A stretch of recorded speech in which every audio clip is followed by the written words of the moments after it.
طيب, what did we get from Muslim Brotherhood? All this history of Muslim Brotherhood since 1928 till today. What did we get from them? This is what we got. We got division between Muslims. Muslims are divided because of them. No, but the Salafis also. No, no, no, no, no. We, Ahl Sunnah wal Jama'ah, and the scholars don't divide people like this. They have divided them on falsehood. They have divided them on falsehood. The true division is that we divide truth from falsehood. But these people have divided them on things that are good, but divided the Muslims from it. We suffered from them. What did they give us? What else did they give us? What kind of services Muslim Brotherhood give us? They gave us revolutions. The Arab Spring destroyed how many countries today? This is Khilaf. This is how Khilaf is going to be established. You destroy and kill people and destroy their homes and lose their countries. And for what? For nothing. Nothing. It was nothing. It was all waste. All waste. Nasallahu al-afi wasalam. They are the first people who supported the Arab Spring. And we remember this. Yusuf al-Qaradawi said this is Da'wah Mubarakah, and Wuld al-Didu is also another Ikhwani.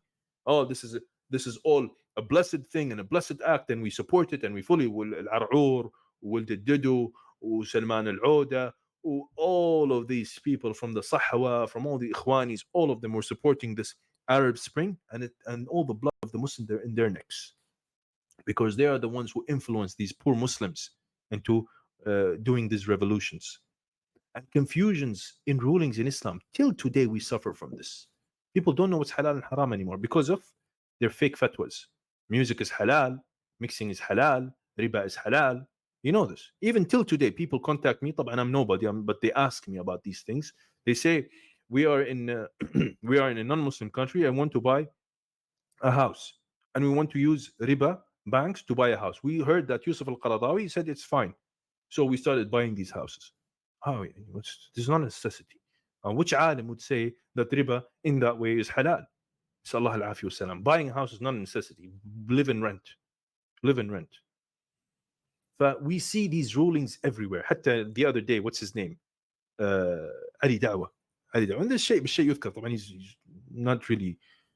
Anyways, what did he say? He said, yeah, I got a fatwa. I got a fatwa that free mixing is okay when it comes to da'wah in such a form. He had some ladies there, muhajjabat, but talking about some things, wallahi ta'ib, talking about intimacy and marriage and relationship between man and woman. He said, I got a fatwa from someone. But he wouldn't say who. Then his friend, Muhammad Hijab, he exposed him. He said, well, Didu gave him the fatwa. There you go. There you go. These fake fatwas, I don't know where they're getting it from the Muslim Brotherhood. This is what we got from the Muslim Brotherhood. Also, what else? Negligence in Tawheed and Sunnah. People don't care about Tawheed and Sunnah anymore. That's why when we talk about Tawheed, La ilaha illallah, like, whoa, I never heard of this before. What book is this? Where are you talking from? This is Islam? So yeah, this is what Muhammad sallallahu alaihi wasallam came to teach. Tawheed and Sunnah. La ilaha illallah, la ma'buda bihaqqin illa Allah. Ma hiya. What is the conditions of Tawheed? What is the meaning of Tawheed? What is the three types of Tawheed? What is Tawheed al-Wajib? Tawheed al-Mustahab? They don't know these things anymore. Nobody knows them. Why? Because politics, khilafa. Ya akhi, ya habibi, khalli al-nas ta'bad Allah. Let people worship Allah. In the grave, you're not going to be asked about CNN and BBC and Jazeera. You're not a news agent. You'll be asked about who is your Lord, what is your religion, and who is this man that you follow. Man rabbuk, ma dinuk, man nabiyuk. Bas. They're not going to ask you about what happened in politics and in Palestine and all that. Wallahi, they will not. Sallallahu alaihi wasallam. So they negligence of Tawheed and Sunnah. And the spread of shirk and bid'ah. Opposite. Shirk and bid'ah is everywhere. Every calamity we see, it falls, there is shirk, there is bid'ah. There's shirk, there is bid'ah. I want to move.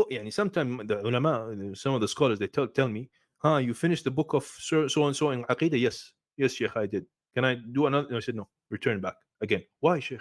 Because we need it. Shirk is everywhere. What are you going to do? Whose fault is that? Muslim Brotherhood.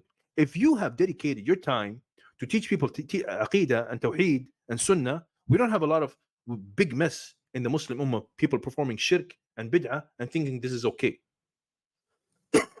The rise of extremist groups, as I mentioned, Qaeda, Daesh, Hizb al-Tahrir, all of these other groups, all of them came from what? From this, the teachings of the Muslim Brotherhood. And last but not least, killings, assassinations, loss of homes and countries. all justifiable. They do it for the sake of Allah, killing people, assassinating them. They see it's permissible to assassinate people, by the way. They were caught at the times of Malik Farouk and Jamal Abdel Nasser. They were caught with explosives and guns and weaponry and everything. Does that sound religious to you? That sounds like a syndicate gang. This is mafia. This is like a movie, man. How is that religious? They have weapons, they have everything, and they justify, they say it's okay to kill. They killed the minister, they killed the officer, they killed. It's fine for them to kill anybody. Yeah? So this is what the Muslim Brotherhood has offered as services to the Muslim Ummah. As a matter of fact, to the world. Not only that, and this is a bonus one, the world looks at Islam in a bad way now because of the Muslim Brotherhood. Now I have a beard, now they catch me in the airport. Why? Because of the explosion, because of the takfir, because of the Khawarij. They think I'm a Khariji too. They don't know. They don't know that I refute them. And I said this before. I went to the US once and they caught me. They caught me like, who are you? Blah, blah, blah. These 5 hours they're interrogating me. And they put me in a cell and I was arrested. That's why I'm angry. They held me there for 5 hours. Why? Because of them. Because they have tainted the reputation of the beard of Muslims. Now, everywhere a Muslim goes in these countries, you get searched, you get looked at, you get, they suspect you. He got a bomb in his shoe. He got a bomb in his beard. What is this? Islam is a peaceful religion. Islam doesn't believe in betrayal and assassinations and all that. But the Muslim Brotherhood has made that part of our religion, unfortunately, in a bad way. And now we are all suffering from this. Sallallahu alaihi wasallam.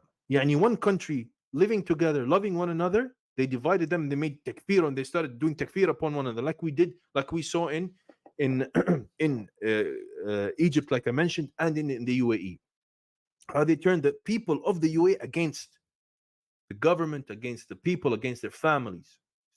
This is the division that is wicked, that is satanic.